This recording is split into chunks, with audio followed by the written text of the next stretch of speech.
2 weeks ní báyìí àti bàbá ẹ̀ náà. Wọ́n ní kó má jẹun ní, wọ́n ní kó má jẹun ní, kó jẹ́ kankan o. Ìgbà tani kó má jẹun ní. Ìgbà tani kó má jẹun ní. Mọ́tò tẹ́ fi gbé wá dà. Wọ́n ní wọ́n ló gbé wá débi ìbọn. Wọ́n gbọ́ yẹn dà. Ó ti lọ padà. Ẹ kí ló ń tóbi ní ká kúrò lọ́sítà?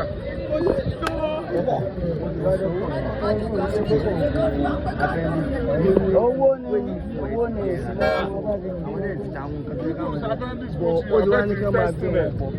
kí wọ́n gbé wọ́n báyìí?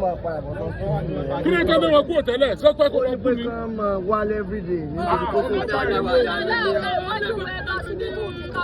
Ó tún ti dàgbé ní ọlọ́dún fún ìtumọ̀ mi, ó léwà tó náà.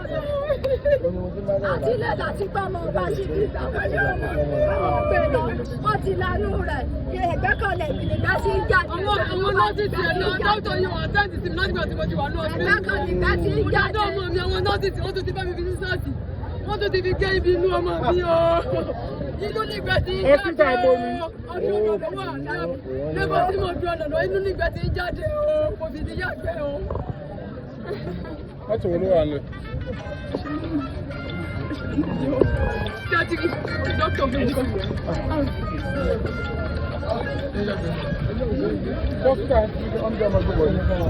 Ta ló tẹ̀lé wọn? Túndé tẹ̀lé wọn. Ó yá, ẹ ṣe sọ.